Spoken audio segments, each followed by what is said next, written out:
Hi, Facebook friends. Remember me? I know, it's been a little while, and I apologize for that.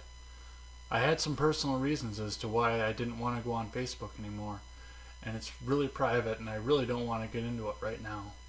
But some things have changed in my life. I went back to my blog, even though I wasn't posting it on Facebook anymore. I did make a Twitter account for it. Some of you have seen me on Instagram, and I do enjoy Instagram a little bit more. One of the frustrations and one of the things that kept me from going back to Facebook was the fact that there was so little original content anymore. It got so easy for you to just hit the share button, and social media turned into media in a big hurry.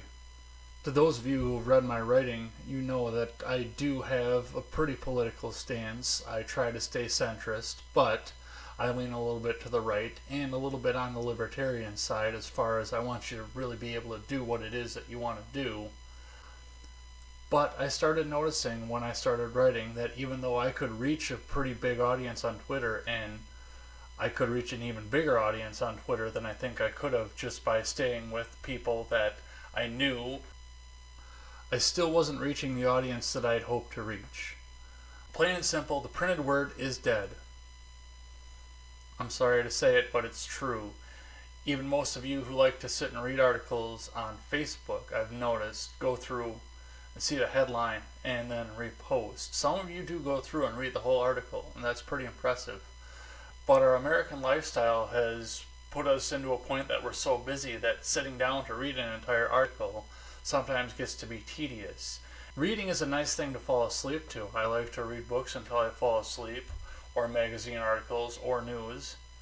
But the reality is for me to reach a wider audience, for my message to get out there, I did have to change over to a video format. Since about Valentine's Day, I've been making these little 10-minute videos. I know it's really tedious for someone to have to sit and listen to one person's voice for an hour or 2 hours. I started listening to podcasts, and I noticed that the conversation ones that are an hour or 2 hours long draw my attention, and I get more information out of them than the people that are just one person going on for an hour. Let's face it, for most people the attention span to listen to one person lasts for 5 minutes.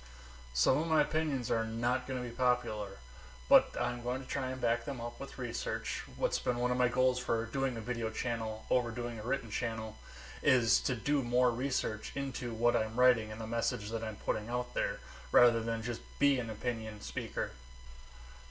I do know what I'm getting into when I go onto the social media platforms, and it's actually what I'm hoping to get into.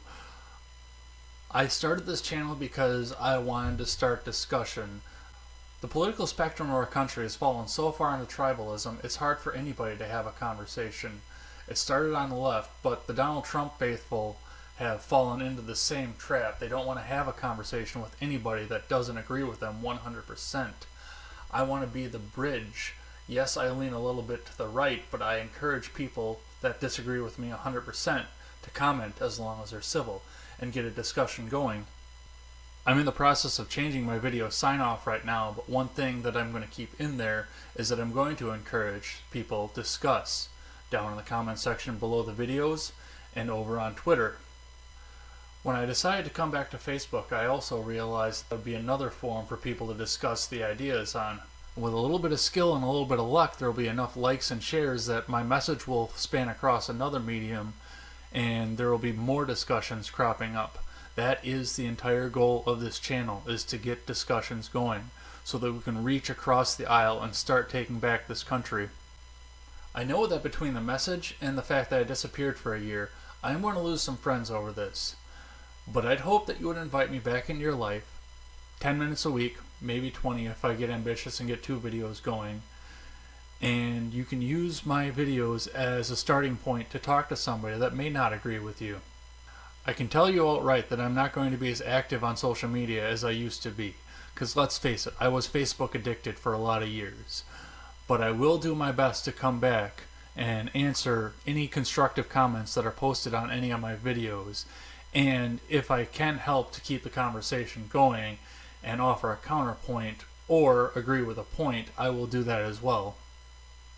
And I do want to thank everybody again for your support in my writing, and I hope to keep your support in this venture going forward. Thanks for taking the time to listen to this show and support this channel. Looking forward to seeing all thoughtful discussions crop up in the comment section below or over on Twitter. That is at Ed's Blog Twitter with a 1 in place of the I. Remember, never take the words of bloggers, podcasters, or journalists as gospel. Find all the facts and draw your own conclusions. Take care, everyone.